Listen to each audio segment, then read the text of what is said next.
Hello, welcome everyone to the Global Summit I Am Possible, an event to inspire you to have the courage to be who you truly are so we can together create a heart-centered revolution, a world where everyone is possible. My name is Mar Guerrero. I'm the founder of Alma Alchemy, and today I have the honor to have with us Star Wolf, who is my teacher and who is the creator of Shamanic Breathwork. And this is a work that is very dear to my heart. So I'm very happy to be able for Spanish speaking people to have access to this and for English speakers who don't know this work because it has been such a transformational journey in my own life. And Star Wolf is also the author of 11 books and the founder of Venus Rising. Welcome, Star Wolf. Thank you. It's an honor to be on the program with you today. Thank you. So I would love you to start with your own personal journey briefly, like what took you to create shamanic breathwork, and also like why are you possible? Like how are you possible? If it's okay with you, beautiful, what I would love to do is I would love to smudge. Of course. And for me, all the work that I do is ceremonial work. And even though my background is in psychology and therapy and counseling for many years, over the last 30 years, I've also been doing breath work and ceremonies. And so to really invite people in to the ceremony of this time together. So I'm going to light just a little sage here and bring the smoke to people for people who may not know what that is. Um, it's about bringing the smoke for purification. It's a cleansing of the auric field and of the body, of the mind, the spirit. And it also summons the spirits.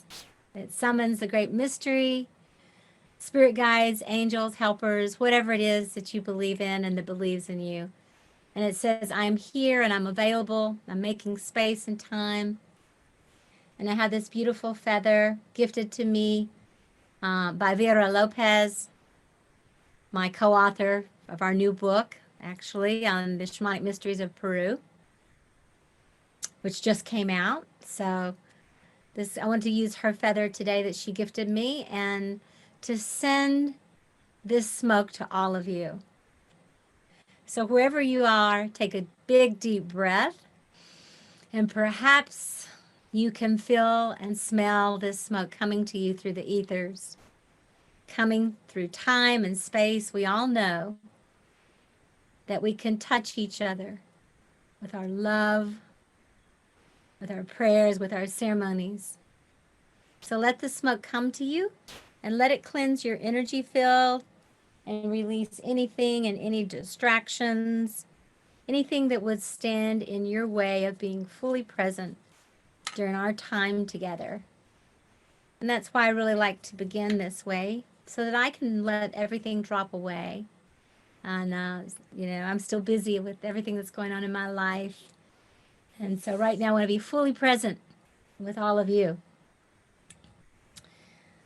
So thank you for that. It's the way I like to begin. And I've found that people have said to me the smudging was so powerful for them that they actually felt they could smell it, or they could sense it, or they could feel that something shifted in their field.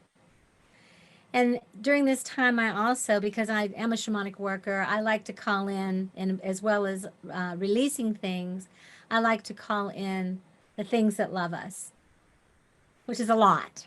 The universe, the cosmos, the great mystery, the great spirit, the spirit keepers of all directions, all of our ancestors. There's so many things, spirit guides and helpers, celestial beings, angels, everything. We call in everything that loves us to be with us, to walk with us, to vision with us, and to support us on our journey. Aho. Aho. Thank you. Thank you. Thank you so much for that. Yeah. It just changes the molecules. It just changes the atoms. It changes everything when we stop into and just drop into ceremonial space. And then it begins to be a direct connection with people. Even though we're in the world of technology, all that drops away and actually becomes part of it, you know, to help teleport the energies to people and frequencies. I might not be able to smudge people, I can, you know, with them knowing it, but now we can smudge and they can feel that come towards them. So in regards to your question, you know, first of all, I believe in your topic very much that everything is possible for all of us, you know, that it truly is, that we were born, you know, we were born, as there's a pop singer in the United States, Lady Gaga, and she sings a song that says, "Baby, we were born this way." And I believe we were all born with a genius inside of us. We were all born with something specifically, maybe many things, but something specifically that we are gifted and talented. It's in our DNA, it's in our bodies, it's in our minds, it's in our spirits. And we came here to connect with the family of origin, our parents, our community, our religions, whatever was in our culture, to receive the gifts of both wounding and the gift also of the healing of those wounds, and to allow ourselves to be influenced by those influences, to take them on, even the shadows, so that at some day, at some point, that we awaken.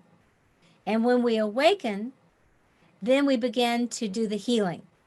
The awakening is the beginning of the healing. And we begin to do the healing of our lives and of our ancestors' lives and of our families and our society and culture. So I have to say that first before I really speak about me, because that gives it some context. In that, for myself, I believe that all children are magical. We're all born seeing and feeling things and sensing things. How could we not be? We just came from the other world of spirit, and we come in and we're wide open. You know, we can't see very well in this world yet because we're seeing the cosmos and we're hearing the sounds of the angels where we just came from, you know. So we come in this vulnerable, open state, and we're very sensitive. And as an only child and growing up in the deep South in the United States and growing up on the farm at my grandmother's home, my grandmother and grandfather, my parents worked every day. I was in nature every day and barefoot and with animals on the farm and with the spirits. And my grandmother was Baptist, but I always say she was a Celtic Baptist. Her family came from Scotland and Ireland, and she, you know, prayed to Jesus and the fairies and the aliens all at the same time. So at night, when my grandfather, who worked in the coal mines at night to make extra money, my grandmother and I would sneak out and sit out in the garden under the stars and call on the ones she said that lived on the stars. And it seems like at times we would see them move across the sky and things like that in my memory, you know. And so we would also plant the garden, and she would call upon the spirits of the garden to, you know, protect the crops, and so there would be plenty of food to eat and that sort of thing. And at the same time, then she'd ask Jesus to help too. So there was this, it was all mixed in, and it wasn't separate from me. So I was often said at school that I was a daydreamer, or that I was, you know, not really present, and that's probably true. I didn't feel comfortable in school. I felt awkward and different, and it felt abnormal to sit on a hard bench and a hard stool all day when I was a little girl and listening to these teachers. And, you know, at 5, I started school when I was 5. So it just felt strange. And it took me a long time before I actually figured out you know, what I was supposed to be doing in school, because I felt like that, that I was more like I was in prison is really how it felt. And I wonder if a lot of children feel like that, you know. And so, and it was a very, you know, traditional little school, you know, and with a lot of kids and a lot of screaming kids and teachers that were upset and things like that, and not very good teachers. So I was a child that was born in 1952, and I came of age in the 1960s. Which was, so I'm going to skip over a little bit. I had this magical grandmother who kept me innocent in some ways and believing in things a long time, you know, before society could tear that down. And then about the time they started to really tear it down, the 60s came along. And the Beatles came to the United States. I think I was 12 years old when they came to the United States. And hippies broke out everywhere, all around the world, but especially in the United States and England. And I immediately said, yes, that I can sign up for. So I immediately became a hippie and identified myself with a hippie with a headband and, you know, but everything else that goes along with that too, with the wonderful music, but also some of the drug culture, you know, and specifically, you know, psychedelics. And in my psychedelic energy use, I had some beautiful journeys, but then also I think, you know, I tore down some of the protective shields, which there were not many already. And I actually, at a very young age, when I was, because I graduated early from school when I was 17 and I was in college just really young. And I decided I was going to be a social worker and change the world.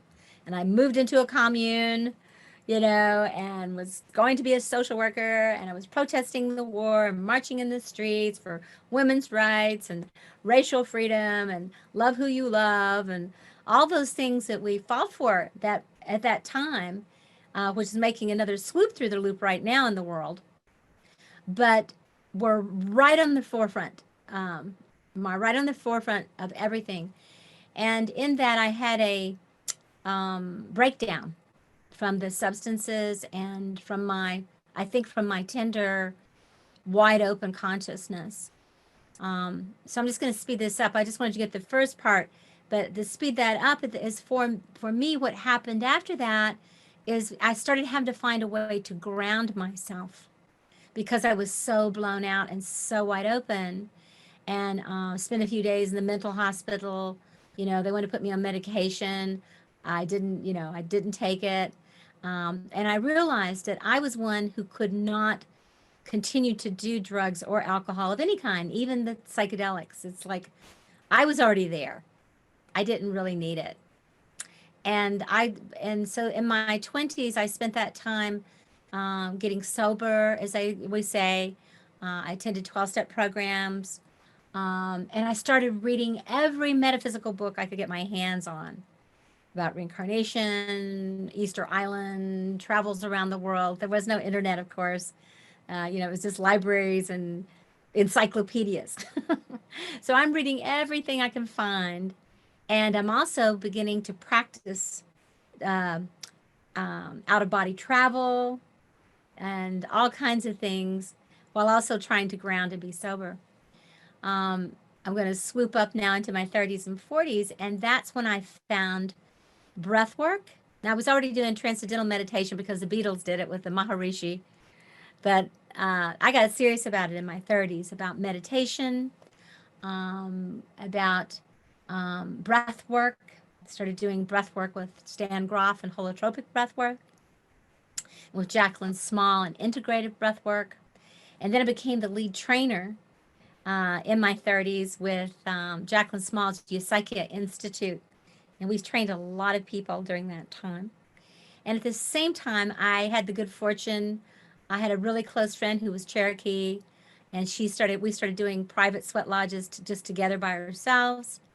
And then she did a journey with me that led me to my spiritual grandmother Twyla Knit, to the Seneca Nation. And grandmother initiated me into her mystery school.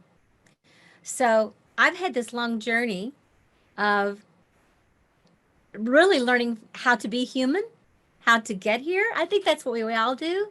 But then after becoming too human almost, remembering how to bring back the magic and bring back the soul retrieval of how to work in the spiritual world, and that we are spiritual beings having a human experience, and that we need a marriage of the human and the spirit. So there's, plenty of story after that I'm not going to go into right now, but just to say that from that, in my 30s and 40s, it birthed me into a new life. It birthed me into leading the mental health and addictions field that I had become a leader in, and taking those tools and gifts, but integrating them into the shamanic world, and trusting that the world was ready for me, was ready for, if you will, the Aquarian shaman, the modern day shaman, that was bringing the best of the ancient wisdom into modern day consciousness. And that's what I've been doing for the last 30 years, solely doing that, which meant also creating my own company, Venus Rising Association for Transformation, and my own university and my own ministerial training program, and doing a lot of writing and a lot of traveling. So that's a mouthful, that I've had a good, full, rich life so far. And I wanted to just kind of get the big picture of who it is that I am and what it is that I do, and that I feel full on in my sacred purpose. And I absolutely, by the grace of God, great spirit, great mystery, I have absolutely accomplished already the impossible. And so much more to come. Yes. I love that. I love that. It's such a good example, right? That, and also like the piece, the grounding, I think for the next year, for people who are listening to us, is with so much of creating energy that is coming up, so important to also like expand the consciousness that we are still here, right? We still have a body, and we still need to take care of it and to take care of the land. So thank you so much. And then I would love you to share more about the shamanic breathwork. What is it and how it can help us to discover our own sacred gifts and calling?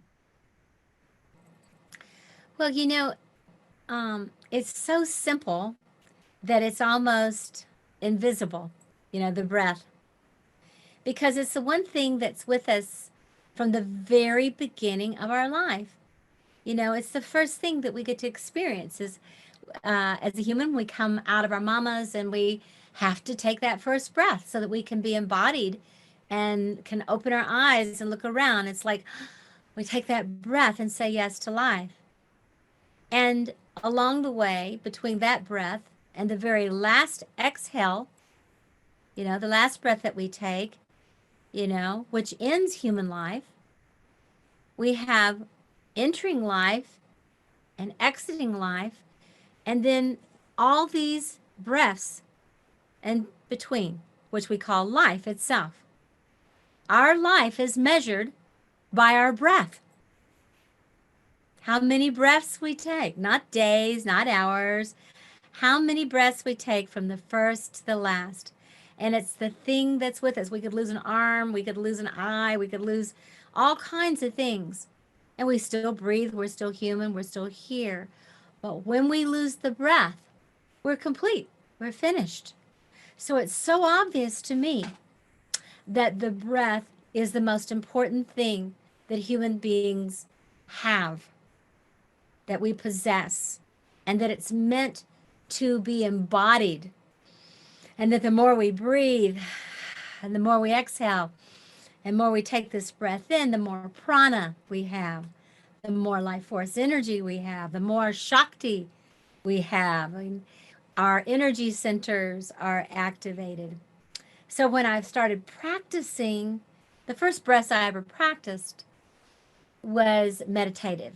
So that showed me how to relax, how to clear my mind, how to do creative visualization was the next thing I did. How to visualize, and that if we can breathe and visualize and really see that vision that we can actually see sometimes how to get to where we're going or what blocks are in the way. We begin to have visions, right? We have inner knowing. Something starts happening and speaking to us that's different than our everyday, ordinary consciousness. And then I started breathing and doing breath work with people who were using the breath, kind of like the science of mind, or like the yogis using the Kundalini breath, like Paramahansa Yogananda and others that had come over from the East to the United States that had taught these breathing techniques. And now we're being incorporated into rebirthing. People were creating things called rebirthing. Leonard Orr, who was a friend of mine, and Stan Groff, who had started the holotropic breath work, and Jacqueline Small, who created the integrative. And those core teachers, there were only 3 or 4 teachers teaching at that time breath work, And what happened is we started working with the breath and finding that this deeper breathing, and people had different techniques and different ways to breathe, but a deeper full-bodied breathing would elicit emotional responses and somehow take you, it seems like, almost to exactly the place that maybe you've been working in 5 years in therapy to get to in one session. And I can say that because I've worked with people, for a long time with major issues. And then I also have breathed people, and I've watched people in one session to get someplace. Somebody else, it was a year of weekly sessions. And it was like, wow, what does this mean? What does this mean? And what I began to understand is that the breath is really not just air. That the breath, just as in almost every major religion, the name for breath and spirit, it means the same thing. The breath of life and spirit means the same thing. So this sacred breath is God's spirit. It's Goddess's spirit. It's Creator's spirit breathing out into us. And some say that the breath is so long that when the Creator breathes in again, is when you go back home. Breathing you out to have this human experience. And when it's your time, inhaling and bringing you back home. So in essence, I really feel that we are the breath of the divine in human form. So shamanic breathwork is really based on that. It's really based on the shamanic world of spirits and understanding that it must be sacred to have a human experience. We're not born in sin, we're born in blessing. The Creator births us as its children in blessing, not in sin. There's nothing to be saved from, except ourselves sometimes. But that breath was so powerful, and I understood that this was the shamanic world of the spirits, of the great ones, of the great mystery, and that working with the elements of water and earth and fire and air to become fully human, because we are all of those elements, was something that could bring us mental health, emotional health, and spiritual health. So I started on the path of really working with Native elders in the United States, but that also led me to Peru to work with the elders there, to go to South Africa, to go to Mexico, Bali, and to work with priests and priestesses from around the world, as well as here in the United States with the Native American and especially Grandmother Twyla Nitsch of the Seneca Nation. But everywhere I went, the teachings basically, when you came right down to it, were the same. They're about the water and the earth, the fire and the air, and the spirit that guides those elements. So as I was branching out and if I guess you could say birthing myself at the back end of my 30s there, I knew that it was time for me to bring something new into the world, but something that wasn't so new. More of going back and getting the shamanic world, and then also bringing the breath as a part of that. And just one day it popped into my head and my mind, shamanic breathwork. And I have to just tell you a little funny thing here. At that time, 30 some years ago, there were about 3 people in the world that I even knew of who were doing anything shamanic.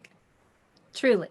I mean, that were, not living out in a tribe somewhere. And every time I would say the word shamanic, no one knew what it meant. No one had a clue what it meant. And so I found myself constantly explaining.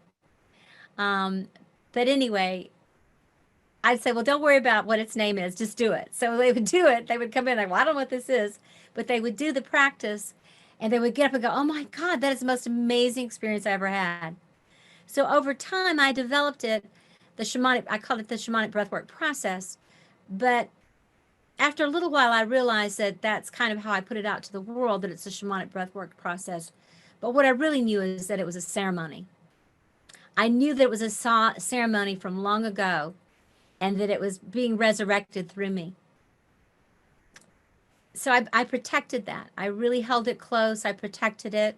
And then I knew I wanted to train other people to do it, not only to breathe, but to help other people and how to set a safe container, because it does take you into an altered state and you are vulnerable. And I wanted to ensure that people who were leading people on transcendental journeys and shamanic journeys were being responsible and taking people like yourself, that you take people, use this, and you're trained to do this and to take people into these journeys with integrity. So I will share this one last thing. When I first started doing all the breath work and was leaving my job, my stable job at the hospital and the clinics and things like that, and mental health centers, my mother said to me, I cannot believe that you're throwing away your education and that you're quitting all of this to go teach people to have breathe. Who will ever pay you to breathe?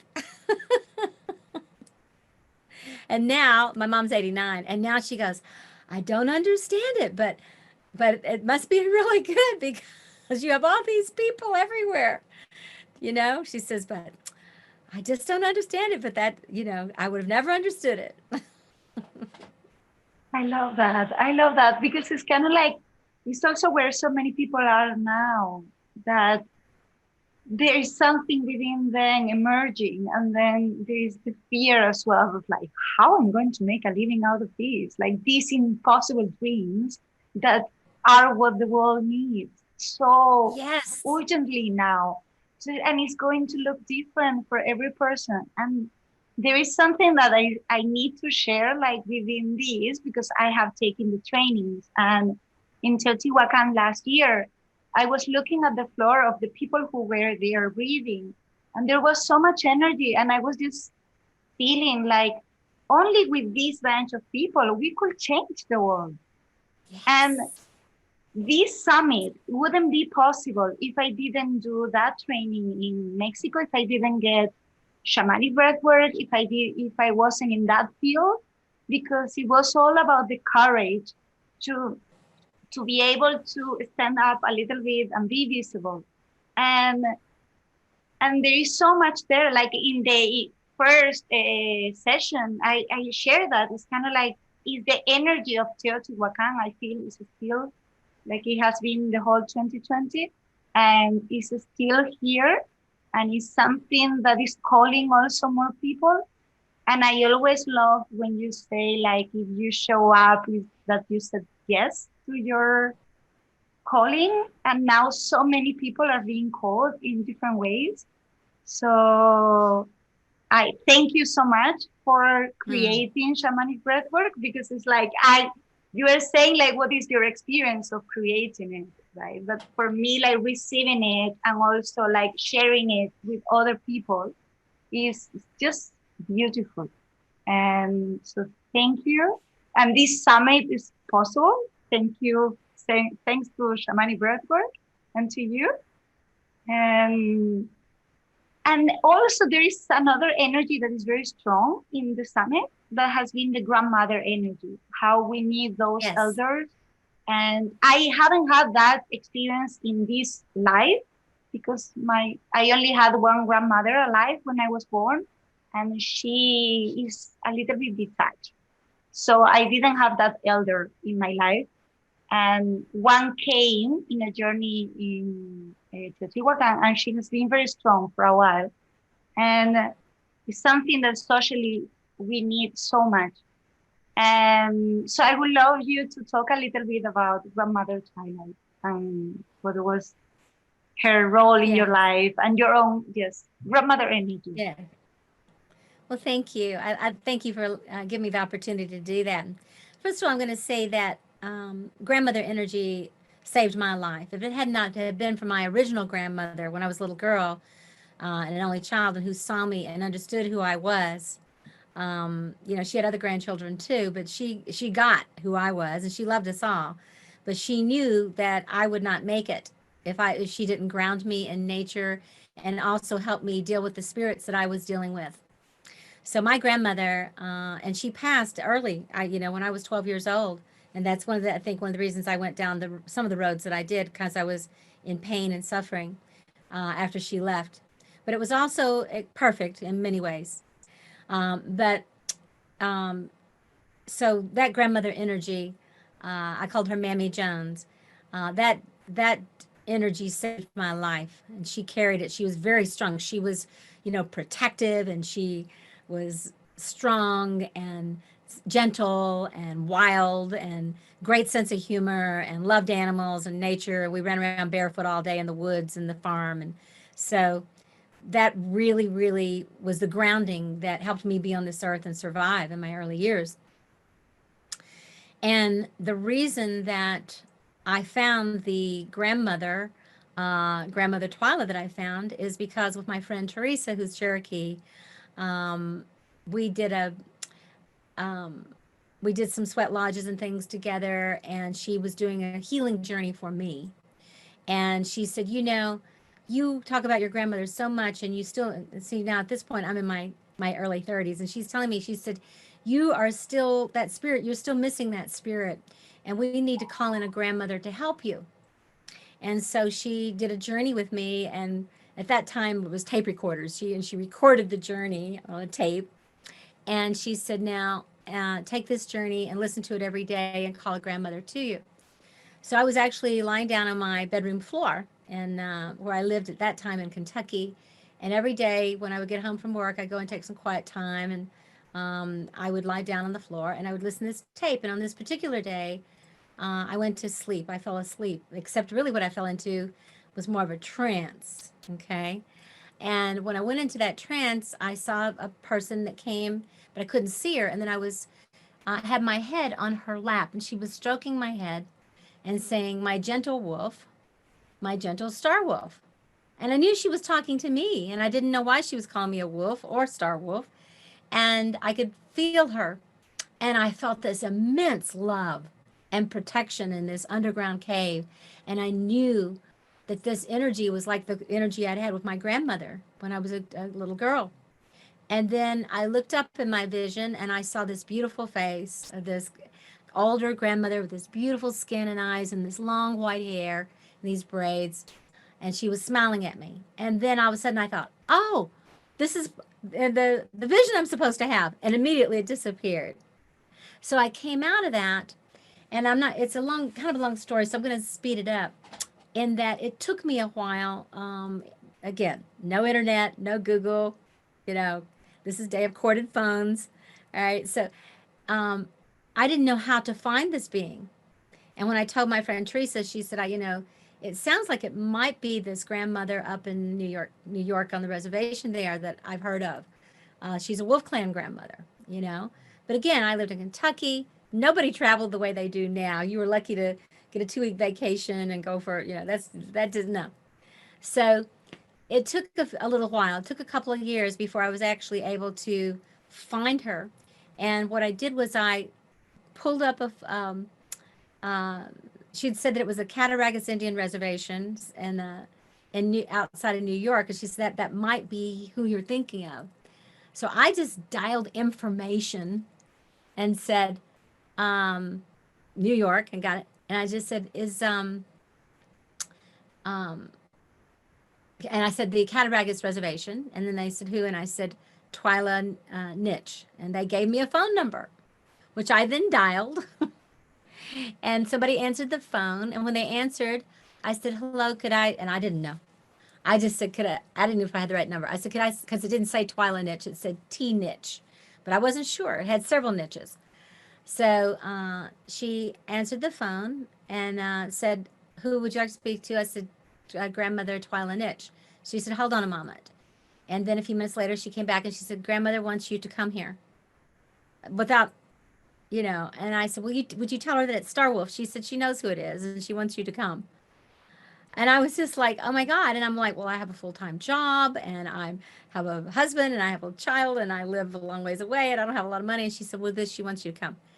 So I made it. I just like a short time later, I was there. And when she walked out of the house out on the reservation and I walked up to her, it was the same woman in my vision. And she looked at me and I looked at her. And I said, you know, hello. And she said, I gave you your name. What is your name? And I said, Star Wolf. And she said, that's right. And then I said, I kind of stood there for a minute. And then she said, and I gave it to you in an underground kiva, you know, in case I was doubting, you know. And I said, oh, and she said, so come on in, let's get started. So it was very powerful experience to have this grandmother. And it turns out that if my grandmother had lived, she would have been exactly the same age by 2 days difference. They were born in the same year. And one was born, you know, December 5th, and one was 3 days difference. One was December 5th, and the other was December 8th. And it would have been the same age. And she had so much the same energy. We're all three Sagittarians. I'm also December born. So when in my 30s, she told me, she said, time is growing short on the planet, and you must become a grandmother early. You need to be a grandmother now. And I became grandmother by the time I was 40. And so I have 11 grandchildren, and I'm very much a grandmother, you know. And I have mothered and grandmothered thousands of people around the world, as you know. Yes. I mean, we're in Mexico. I think we had 17 countries or something I represented. And you know, something like that. I don't remember exactly, but so I'm carrying that lineage forward. I'm, you know, passing it forward. So like to people like you know, I say to you, it's time to mother and grandmother this world. We have a lot of lost children of all ages.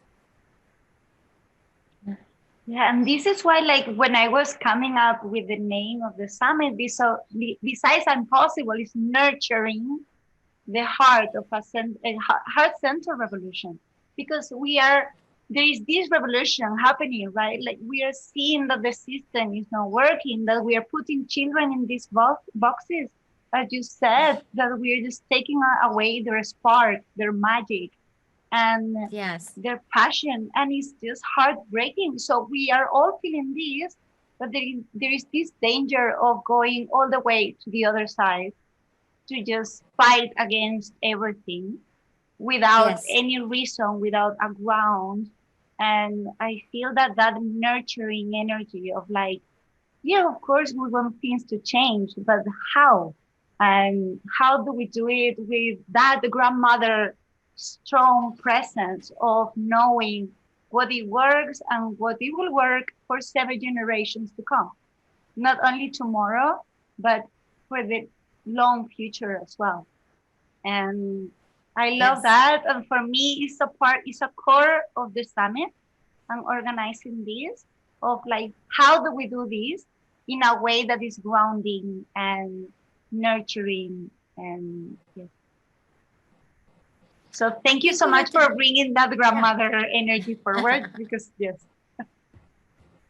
Yeah, I think we have to bring people, you know, back into the energy of tribe and community. You know, on my sign back here, it says one breath. You probably can't see the whole thing, but it's one breath, one tribe, one love. And, you know, that can sound idealistic, but, you know, at one time on this planet, I mean, you know, people were just humans. They weren't, you know, different you know, in that way. And then basically then there begin to be different tribes and that sort of thing. And it's fine to be unique and to have your own culture and, you know, and all those kinds of things. But ultimately, you know, from my perspective, regardless of the color of our skin or our age or anything, you know, I call it insignificant differences, you know, we're one spirit, you know, we're that one love. We come from one source. And, you know, if we really believed that, we couldn't put anybody in a cage of any kind, whether it's with a diagnosis or an actual steel cage.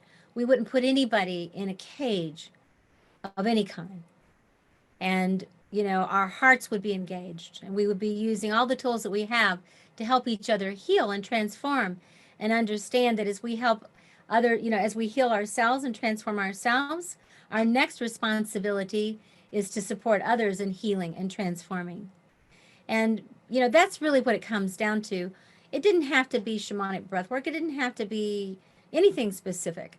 It's just that I understood early on that in order to do the healing, that even though there was healing happening in the mental health center and in the treatment centers, and I still believe in those programs and things, and in hospitals, and, you know, obviously right now with people needing hospitalization and doctors and those sort of things. But we all know the shadow side of all that too. We know the shadow side of medicine, and the pharmacology is one of the biggest businesses, money-making businesses in the world. And I'm not against pharmacists or pharmacology or medicine making money, but when people can't afford medicine, or the kinds of medicines that are being given to people are meant specifically to keep them on those medicines for their whole lives, you know, when you heal things with herbs frequently, you know, and more natural medicines, you just use that during the interim of while you're ill, or while you're depressed, or while you're anxious, or while you have a cold, or whatever. And then when those symptoms begin to alleviate, you don't do it anymore. You might do certain things medicinally every day, like vinegar or something, you know, but something that's not going to mess with your brain, not going to mess with your physical body, your kidneys, your liver, your heart. You know, you don't have to read a disclaimer of these are the side effects this long that sound far worse than the thing you're treating, you know, or to make people so drugged who are trying to deal with depression that all they do is sleep and gain 50 pounds. You know, this is not medicine. This is not medicine. You know, medicine is about healing. It's not about the status quo or keeping people hooked on medicines. You know, if you go to a medicine man or a medicine woman or a shaman, you know, you go and you receive certain medicine, and then, you know, you might use for a little while some herbs or something, and then you move on into health and wellness. So for me, as I said, it didn't have to be shamanic breathwork. It's shamanic breathwork for me because it works, and it works quickly. It seems to take people right to where they need to go, to get right to the point. And because I think one of the big things is because it's becoming from within the person instead of the therapist outside of them. Even though a breathwork facilitator is great doing body work and helping process and facilitate and being the shamanic force that's helping hold that ceremony for you, we also acknowledge that the person, even if it's the first time they've ever done this, that the shaman is also within them. The healer is within them, which is beautiful. And when people really learn that and believe that, they're empowered. And then nothing can stop them. Nothing can stop them when they realize they are directly connected to source. Yes, yes, yes. And then they are possible, right? Like they can bring for everything that they need to bring forward and that we all need. So now I think it will be a great moment for sharing, so then people can have a taste of what shamanic breathwork is. Yeah. So, you know, when we do our breathwork ceremonies, they usually last anywhere, normally, as you know, anywhere from an hour. Sometimes we've even gone up to 2 hours. Years ago, we did 3 hours, and then people started getting it so quickly, we've reduced it down to 1 hour to 2 hours, depending on the kind of ceremonies we're doing. But I've also found that I can share it with people in like 5 minutes, you know, the breathing, and they'll come out. And honestly, I've done this even in bookstores and had people sitting around as I've given a book talk and then put some music on and had people breathe. And in 5 minutes, they come back and their eyes are like this and go, oh my God, I got to do more of this. You know, this is amazing, you know, with the breath. So, you know, I have a book called Shamanic Breathwork, Journeying Beyond the Limits of the Self, and it goes into great detail. And before we usually do ceremonies, you know, when we're doing a full-on ceremony and then the art and the music and then processing and all that, we'd give a full-on, usually about an hour talk. But today, since we're just doing a teaser or a little taste, I'm just going to say that when the purpose of the breathing is to breathe until you're surprised, just to breathe and to breathe in through your nose and then out through your mouth like that. And to do that, to keep breathing until there's just something happening. And then if something's happening, you don't have to breathe anymore. You can just kind of let your breath go where it wants to. But if you're having a little trouble getting someplace, you just kind of breathe and just keep breathing and leave and have a clear mind. And that with that opening of your field and just letting go of your expectations, that something will come for you. I also invite people as they go in to do the breathing to just, you know, call in whatever you love. If it's your grandmother, if it's your dog, you know, if it's God, if it's, you know, Lady Guadalupe, you know, whatever it is to you, to call in what's sacred to you. Faces of your grandchildren, whatever it might be. Your favorite tree, any deity that you're connected to, Buddha, Christ, whatever it might be. And just to call in any spirit guides and helpers that you might have. And you think, well, I don't know what a spirit helper is. Maybe you have a favorite symbol. You know, I have one man I just worked with, and his symbol was Batman as a little kid. I said, then call him Batman. And he called him Batman because he felt like Batman was a good guy and he was a superhero, and he called that in as a helper for him. So it doesn't matter. It doesn't have to look like anybody else's. But the beginning of the breath work, you call in silently to yourself, your helpers and guides to protect and support you on your journey. And then we put on the music. And then when the music comes on, you just do that breathing, that cyclical breathing of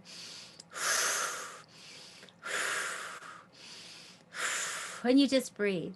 And then you just let your mind be blank, even if it's talking to you. That's okay. You just let it talk and you just let things run across the screen of your consciousness and just relax into the breathing. And frequently what will happen is all of a sudden you'll hear something or you'll see something or a place of peace comes over you. You'll have some sort of experience. And sometimes you just come back feeling all energized or tingly, or sometimes you come back and you have a sense that something happened and you don't remember what it was. And that's okay too. It's kind of like when you dream at night. But sometimes you come back with a really clear message. Like I came back one time with the words, do it and do it now. And I was like, but what? You know? And then a few days, I knew exactly what it was. So it doesn't end just because we finish breathing. You activate something and it literally activates the chemicals in your brain and in your body that will release hallucinogens in your body, but they're natural. And so when you come out of the breath and you stop the breathwork breathing, you have it for a little while, but not long, and then it begins to dissipate. So there's a way in which seeking chemicals and things outside of you isn't necessary because you already have those chemicals in your own brain that are ready to be released. So that's what we're going to do now, if you'd like to. Have people have the opportunity. So I'm going to here in just a moment. I'm going to gear this up and go down here, find this song. So I'm going to invite people to wherever you are. Hopefully you're not driving, just to kick back. You can lie down if you want to, or you can sit in your chair, but just be comfy and close your eyes and take a nice big deep breath.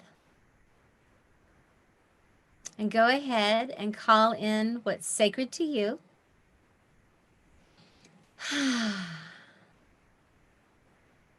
Call in something that's special to you and sacred.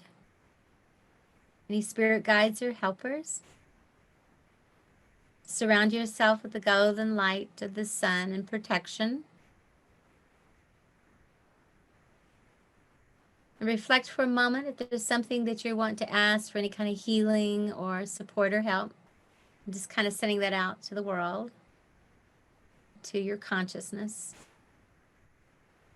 And begin your breathing. Begin to breathe in and out, and in and out, and let the music take you.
So take a nice big deep breath.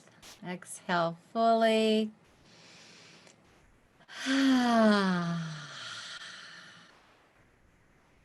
Let yourself very gently return. Feel your body. There might be any places stiff or aching. Kind of stretch. Move. You'll be sure to want to get a nice big drink of water or juice or something after this, and encourage people to even get some paper, put a circle on it. We like to do that with mandala. Put a plate down, put a circle on it. Pull some crayons or pencils or whatever you have, and you can journal on it. You can draw, do anything you want to, and just see what images come. See what words come and what feelings. You can put anything on that paper that you want to. And if you live with someone, you might say, I'd like to share something with you, and see if they'll listen to you, or perhaps you'll connect with our host here and set up a session at some point, if you're able to do that, or let her know how things went for you with this session. I always love to hear that as well. And journaling would be good, and watching your dreams, and watch the little synchronicities that start showing up in your life every day after this. Watch the very thing that you saw that seemed really strange actually show up on a billboard or something. So, but let the breath work, just because you stopped doing the session right now, the process is still activated. So let it continue to inform you, and watch for the days ahead for a shift. And when something happens, it's like if it's kind of a big shift, kind of say, oh, and yes, I know where this got triggered or where it got turned on. And it happens all the time with people. So, and take good care of yourself. Do some nurturing. And as I said, lots of fluids. Thank you so much. And then, of course, what you said, if anyone needs to contact us, and then especially like if it's in Spanish, and of course in both languages, right? But then I'm totally here for anyone who wants to share, and like we would love to hear what it comes from this, of course. And then in that, if there is anyone interested in going further, because something that is very interesting that you always say about the psyche knows how deep you can go. And when I have hold the space, my first experience holding the space, I expected the same that in the training. And of course it's different, because 2 weeks Right. immersed is a lot deeper than 1-2 hours. So if people really want to go deep, it normally requires time for that psyche to open up and to feel safe to really go there. And so I would love you to share what are your plans for 2021 and how people can go deeper with this work with you. Thank you so much. And I'm glad you brought that up. And, at this moment, we're still in quarantine here in the United States. So we're doing things online. We actually are doing our 2-week SHIP program, what's a shamanic healing initiatory process, where we teach people, and you know this, you've been through these initiations, going through 5 initiations and going through a lot of different breathing sessions online. It's the 18th of January, so it's 14 days through the 31st of January. So we have an online program that's on our shamanicbreathwork.org. shamanicbreathwork.org website, and go to the events page, and you'll see that if you're interested. If you're interested in more of just a taste of just a bigger taste than what you just had today, we're doing probably about a 45-minute to an hour breath work online in February. That's also on I can't remember the exact date. It's sponsored by the company that also does the Gathering of the Shamans in Sedona every year in Sedona, Arizona.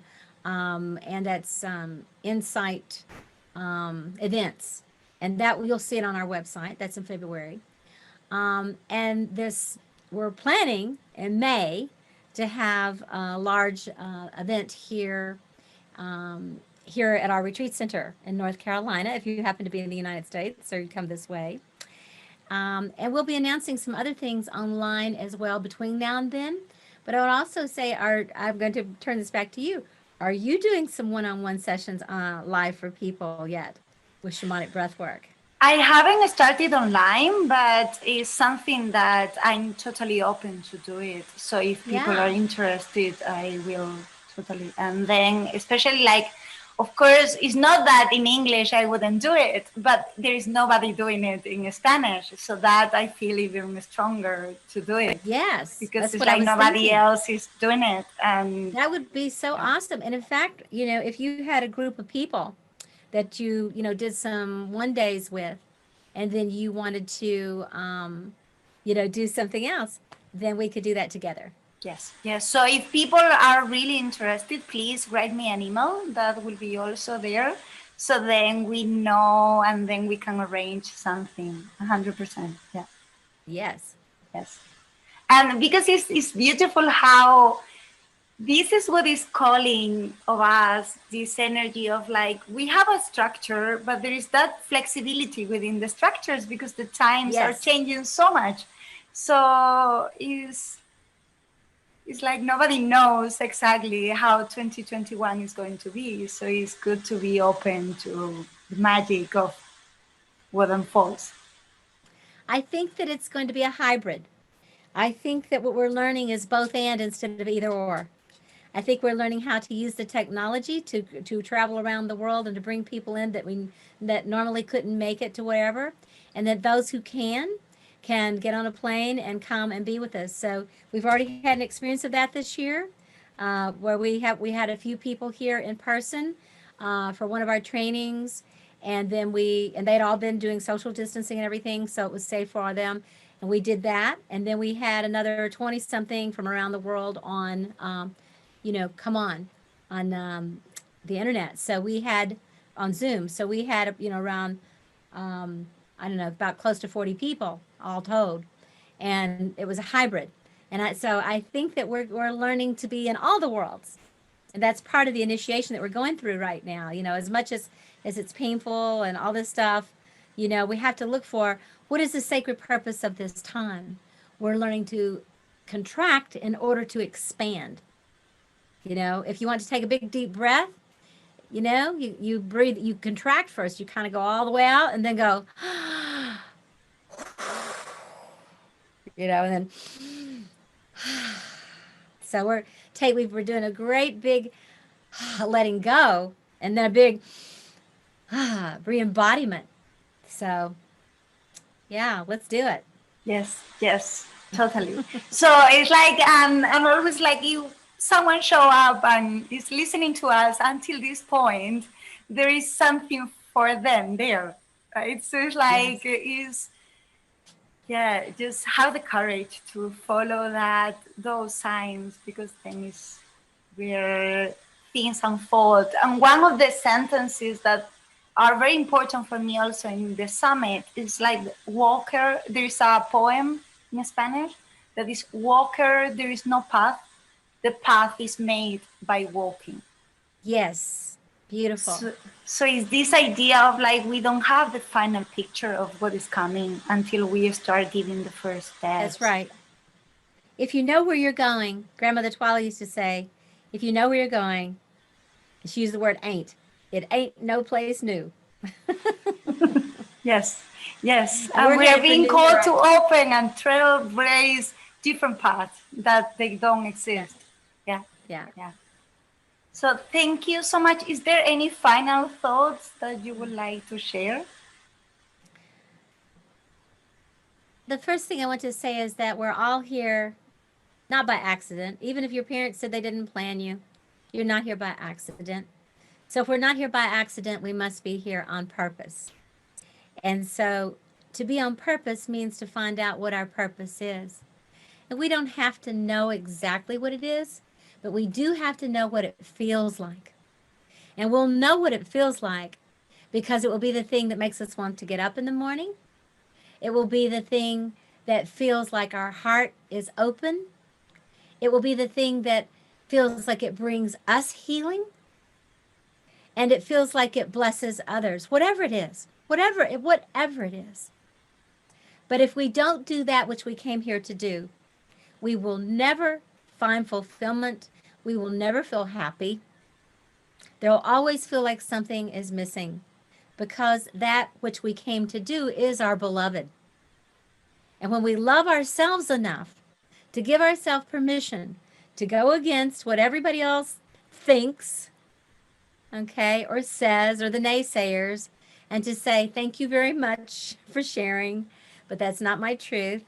And I know that I'm here to bring this, you know, and I said this years ago, I would do shamanic breath work, even if I didn't have, you know, if I wasn't making a living at it, I would still do it. But I have been making my own living and caring for myself and others, my staff and my company and my people and my retreat for, you know, 30 years. And this is what I do full time.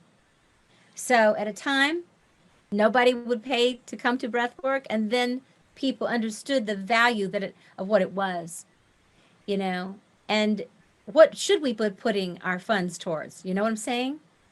Towards our supplements, our health, our breathing, the experience, that which is going to help us to be fully who it is that we are.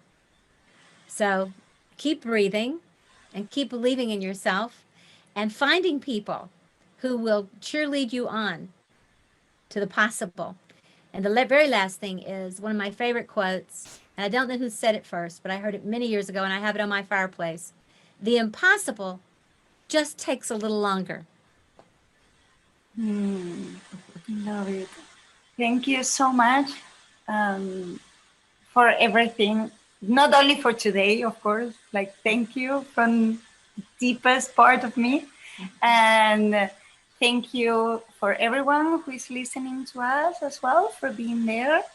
And we are possible, right? We can do this. So we just need each other. We cannot do it alone anymore. Those times are gone. Yeah, thank you.